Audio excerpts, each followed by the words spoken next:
People make policy.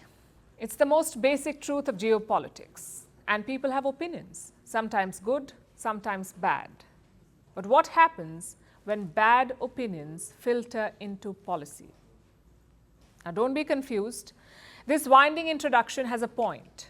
A former US diplomat has been arrested in New York. His name is Stuart Seldowitz.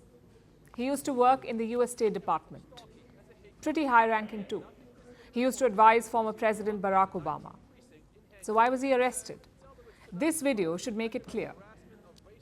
Do you have You're it? an American citizen? Yeah, do you have it? How? How did you become an American citizen? It's not your business. Go. Oh, you're right. I'm born here.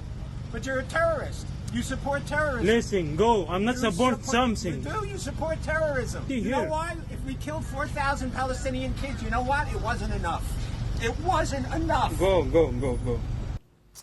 How can a person have so much hate inside them? He says killing 4,000 Palestinian children is not enough.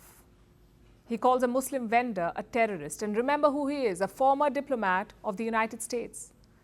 We dug into his career. This man held some very important offices, like Director of the National Security Council's South Asia Wing and Deputy Director of the State Department's Israel and Palestine Office. I'll repeat that. This man worked at the Israel and Palestinian Affairs Office, a hardcore Islamophobe. It's like putting a pedophile in charge of the nursery. Reports say he served under 5 different American presidents. Most of his top jobs were under Barack Obama. And I must say, great vetting. This is exactly the kind of people you want making policy, hateful and Islamophobic. Before his arrest, Stuart Seldowitz was confronted by the media, the local media. And guess what he said? I'm going to quote it for you. The comments I made calling him out for his support of terrorism, those I think were appropriate. Forget remorse. He is doubling down on what he said. And don't think this was a one-off instance. It wasn't a case of him having a bad day, because there is another video doing the rounds. Once again, it's Stuart Seldowitz and the vendor. Take a look. Did you rape your daughter like Muhammad did? Hmm? Did you rape your daughter like Muhammad? Speak English. You only speak English? No English, no. You don't speak English? Yes. All right. Well, that just shows how ignorant you are. Because Muhammad was a rapist.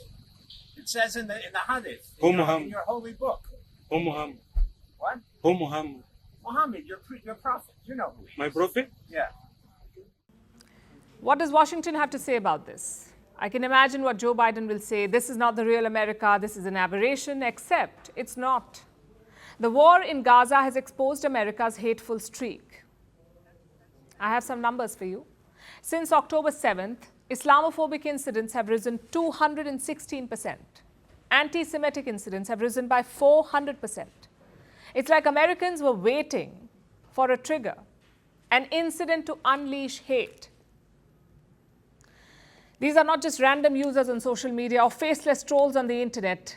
They can also be former top-ranking diplomats, people who make the foreign policy of the United States of America. Just think about the hypocrisy.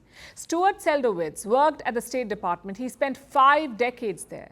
The same State Department judges every country in the world. It releases annual reports on human rights, on religious rights, on freedoms and discrimination. But look at their own officers.